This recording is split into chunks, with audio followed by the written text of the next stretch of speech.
Bonjour tout le monde, j'espère que vous allez bien. Moi ça va super, juste un peu malade, ça s'entendra beaucoup à ma voix. Sinon on se retrouve pour une vidéo spéciale manga vs animé. Allez, c'est parti!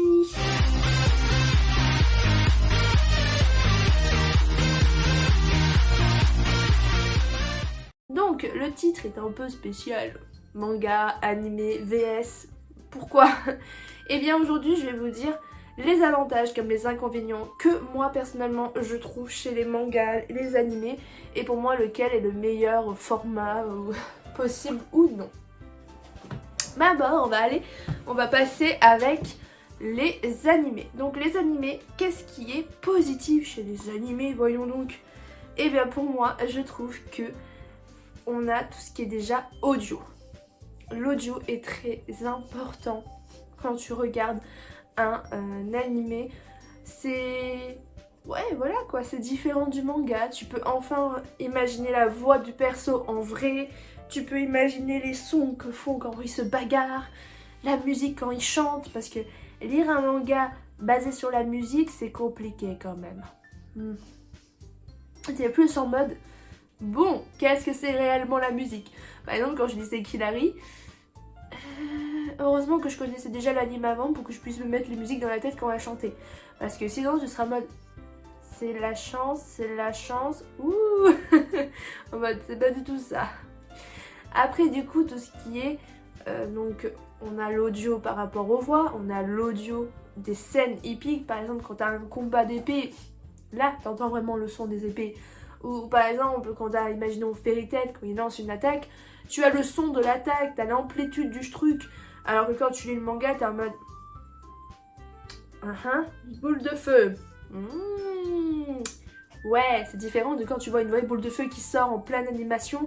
Ça fait quand même une petite différence. Après, on a audio, du coup, au niveau des chansons. Et on a également l'audio des musiques. Par exemple, les génériques. Tout ce qui va être les OAV, les trucs de fin, je ne sais plus comment ils appellent ça. Même pas, c'est même pas un OAV. Le tout de début c'est un OST. Oh bref, excusez-moi. Étant malade, j'ai le droit de faire des erreurs. Ouais. Donc bref, comme je disais, les musiques de début de générique et de fin d'épisode, on peut les écouter, on peut entendre également les musiques. Par exemple dans Fairy Tail, il y a plein de musiques qui accompagnent les moments. Bon, je pense beaucoup plus à Fairy Tail là d'un coup parce que c'est le plus qui me fait tâter. Par exemple One Piece c'est pareil, dès que t'as une scène drôle, on va te mettre un fond de musique un peu, voilà, qui te fait rire. Quand c'est un moment triste, t'as plus une scène triste qui apparaît, donc un orchestre qui s'accorde avec la scène, du coup c'est plus touchant, donc t'as plus envie de pleurer.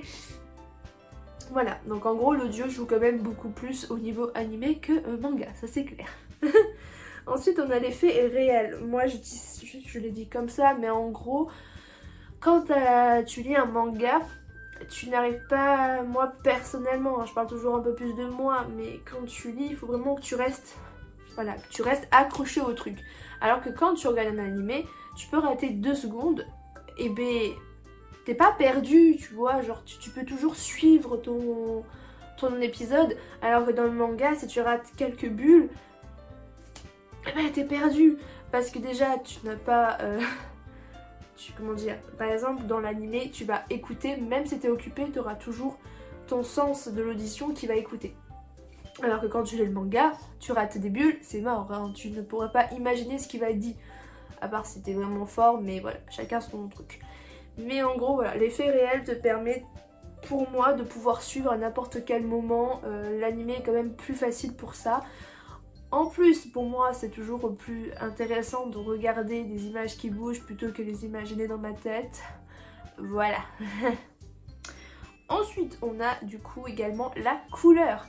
Oui, certes, on a des mangas qui sont adaptés en couleur, on a des webtoons, mais c'est plus cher et je trouve ça quand même bizarre. Je suis vraiment, comme je l'ai déjà dit dans la vidéo webtoon, n'hésitez pas à aller la regarder. Hein. C'est vraiment pas mon délire du tout. Voilà, j'ai un webtoon, le deuxième je l'ai vendu parce que ça ne m'intéressait plus. J'en ai qu'un seul pour l'instant parce que c'est un drama que je regardais. Mais sinon voilà, je ne suis vraiment pas fan des mangas en couleur. Je trouve ça trop cliché, je trouve que ça ne ressemble plus à un manga. Et pour moi c'est une bande dessinée tout simplement ou un livre en couleur, tout simplement. Alors que dans un animé c'est normal d'avoir de la couleur parce que c'est sur la télé.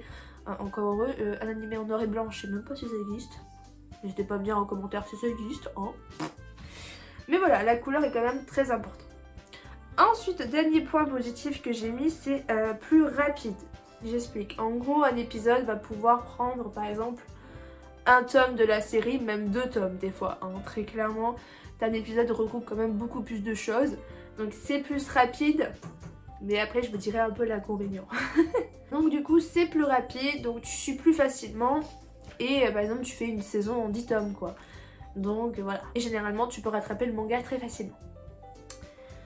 En point du coup négatif, les voix. Des fois, il se peut que les doubleurs ne soient pas très adaptés. Des fois t'as un personnage, généralement il y a plus de féminin que j'aime pas en voix. Où les voix vont être des voix de bécasse. Désolée pour les doubleurs qui les font. Mais alors que le personnage n'est pas du tout bécasse. Bécasse, désolée. Je cherche juste une idée. Par exemple, Killary, elle a une voix de grosse gamine alors que elle est quand même un peu plus mature. Je veux dire, voilà, il y a des voix quand même.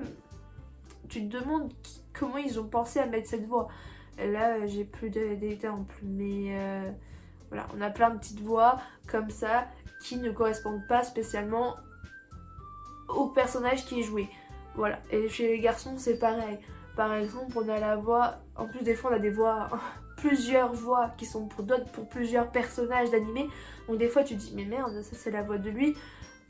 Mais c'est aussi du coup sa voix, machin, et du coup des fois tu te perds. Moi je sais que la voix par exemple de Kanome dans Vampire Knight, sa voix est jouée et sa voix du coup est dans d'autres animés et des fois je suis perdue. Quand j'entends la voix je fais ah mais mince alors. Pour moi c'est un point négatif. Ensuite du coup on a le point, donc je suis revenue, qui était positif au niveau de la rapidité, mais en point négatif c'est rapide mais du coup c'est bâclé des fois. C'est pour ça que aussi le manga a quand même un peu d'avantage par rapport à ça. Je dis que c'est bâclé parce que du coup dans le manga t'auras plus de détails, t'auras plus de voilà de petits trucs, alors que le manga, alors que l'animé lui c'est allez ça on s'en fiche de cette scène, on l'enlève et on passe à une autre scène. Et je vais remettre un peu de lumière, oui c'est quand même mieux. Le soleil commence à se coucher. Donc ensuite on a également la durée. Je trouve qu'un épisode, les durées sont toujours un peu différentes. T'as des épisodes qui vont durer 20 minutes, t'as des animés où ça va durer 40 minutes, oui, d'autres ça va durer 10 minutes, 5 minutes. Avant j'ai vu un synopsis très intéressant d'un animé et je vois qu'il dure 5 minutes par épisode. Je me dis mais attends, déjà le temps, comme c'est sur du streaming, le temps d'appuyer sur le lien, d'appuyer sur la vidéo, de spammer les publicités, de mettre le truc, ça dure plus que 5 minutes le temps de l'animé. Non merci. Donc du coup on a un inconvénient par rapport à ça. T'es des fois un peu obligé de prendre des plateformes payantes. Parce que le streaming c'est bien, c'est gratuit, mais t'as tout ce qui est publicité, t'as tout ce qui est lien un peu olé olé. T'as plein de trucs qui sont casse-pompons, qui te font perdre plus de temps qu'autre chose. Donc du coup, les plateformes payantes te permettent en fait tout simplement de switcher tout ça. Mais elles sont payantes, même si elles sont bien faites. Et que je compte faire une vidéo là-dessus à un moment donné. Mais il faut juste que j'ai la foi de faire une vidéo sur les plateformes payantes anime. Mais voilà, bref, c'est un hors sujet. Ouais. J'ai mis du coup aussi par rapport à la langue. Ce qui est problématique des fois dans certains animés, là par exemple je veux regarder One Piece et je suis habituée à le regarder en français parce que j'ai toujours commencé à le regarder en français, donc du coup voilà, je regarde en français, là je suis au pays de Wa, donc du coup je suis vers la fin et du coup plus t'avances vers la fin, plus tu te prends du VOSTFR et du coup, je sais pas vous mais moi ça fait une cassure, ça me donne pas envie de regarder Parce que quand je suis habituée à ma petite VF, je peux faire des choses à côté, je peux faire mes papiers, je peux faire du ménage, je peux faire ce que je veux parce que j'écoute en fait, j'entends. Donc ça me suffit. Mais là, comme c'est en VOSTFR, je ne peux plus. Donc ça me donne plus la motivation de m'asseoir et regarder le matin mon petit épisode. Non, je l'ai plus. Et c'est pareil que Fairy Tail, où au début, par exemple, tous les premiers épisodes sont en français, mais je sais plus si là tout a été fait en français ou pas. Mais avant, quand la nouvelle saison était sortie, sur au moment où il y a Zelef, etc. Et bien là, c'était qu'en VOSTFR. Et j'avais tellement envie de voir la suite que je l'ai écouté. Mais ça change, c'est dur quand même. N'hésitez pas à me dire si je suis la seule à être bizarre comme ça, ou si d'autres pensent pareil que moi. Et c'est tout. Voilà, c'est tous les inconvénients et avantages que j'ai trouvés. N'hésitez pas à me dire si vous en avez vous aussi, hein, évidemment. Ensuite du coup, les mangas. Qu'est-ce qui est positif chez le manga? Eh bien, on a tout ce qui va être aspect visuel du manga. Donc sa cover, sa dernière page de couverture. Je trouve juste à chaque fois que c'est magnifique. Moi personnellement, mes mangas, j'ai tous, si j'aime la cover. Si j'aime pas la cover, généralement, c'est plus compliqué pour moi d'aimer le manga. Hein, très clairement, le visuel, le design compte beaucoup pour moi. Ensuite, on a tout ce qui est dessin, donc graphique. Je trouve que le manga, tu ne pourras jamais faire mieux niveau dessin parce que c'est là où en fait le manuscrit, tous ces trucs là sont mis le plus en valeur et je trouve à chaque fois les dessins magnifiques. Et c'est super beau, même si les animés sont très bien, etc. et que la 3D est super forte, machin et tout. L'inconvénient dedans, c'est que voilà, maintenant c'est presque tous de la 3D. Par exemple, Beastar, Valkyrie Apocalypse, des mangas que je surkiffe. Je ne regarderai jamais l'animé car c'est dégueulassement moche. Voilà, par exemple. Et ensuite, un autre point positif, c'est le toucher. J'adore toucher le papier, toucher le manga. Là, par exemple, j'ai vu Dragon Quest, du coup, la nouvelle édition. Et le papier, c'est pas du vrai papier, c'est du papier bizarre. Donc, je suis un peu perplexe. Par exemple, vous voyez, moi, j'aime mon papier là qui... Je sais pas comment t'écrire, mais voilà, bref, j'adore le toucher du papier. Alors que là, c'est du papier faux. Donc c'est un peu compliqué. C'est le même papier que Sailor Moon, la nouvelle édition en fait. Et que Full Metal Alchemist. C'est du papier un peu plus compliqué.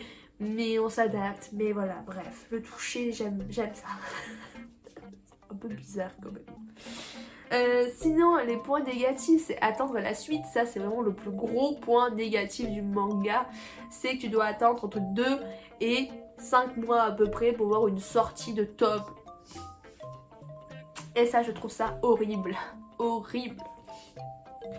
D'attendre autant de temps alors que l'anime, par exemple, t'as toute la saison directe et après t'attends 2-3 mois après pour voir la saison d'après. Alors que là, c'est pas fou. Ah, je viens de penser là. J'ajoute un point positif. Tac. Point positif, c'est niveau manga, tu as la suite. Des fois, t'as des animés qui n'ont pas la suite. Par exemple, Vampire Knight. Par exemple d'autres mangas aussi genre Killary, machin, etc. Chocolat Vanilla, Mana. Les fins ne sont pas les mêmes. Soit la fin n'est pas la même, soit il n'y a pas la fin en animé, alors que le manga aura toujours la fin. Donc des fois il y a des bémols, ou des fois tu as des mangas qui sont parus en France mais qui ne sont pas finis, qui sont en pause. Et ça, c'est casse-pompon. J'ai déjà eu ça une fois et du coup j'ai abandonné le manga évidemment. Comment il s'appelait ? J'ai plus. Je vois la cover devant moi, mais j'ai plus le nom. C'était un manga que je voulais faire, que je voulais commencer, et quand j'ai vu qu'il était en pause, j'ai abandonné. Bref. Du coup, repassons. En autre point négatif, après l'attente et la suite, nous avons le format. Des fois, t'as des mangas qui vont être comme ça, comme Babe Abyss. D'autres mangas qui vont être plus petits, t'as des tailles plus petites, t'as des pages, moins de pages pour le même prix. Donc ça, je trouve ça un peu casse-pompon. Ensuite, c'est tout. Oui, j'ai dit ça. Mais j'ai tout dit. Donc pour moi, quel est le mieux entre le manga et l'animé ? Eh les deux. Voilà, très clairement. j'ai cette vidéo juste pour vous donner les points positifs et les points négatifs de chaque. À vous de faire votre propre avis. Parce que moi, personnellement, j'aime les deux. Par exemple, je préfère lire le manga Beastar, comme je préfère regarder l'anime de Fairy Tail et One Piece. Voilà, chacun son avis, chacun son plaisir. Moi, j'aime les deux, même s'ils ont tous des points négatifs comme des points positifs. On aime tout, et c'est tant mieux. Allez, n'hésitez pas à vous abonner, à liker la vidéo, et je vous dis à la prochaine. Bye!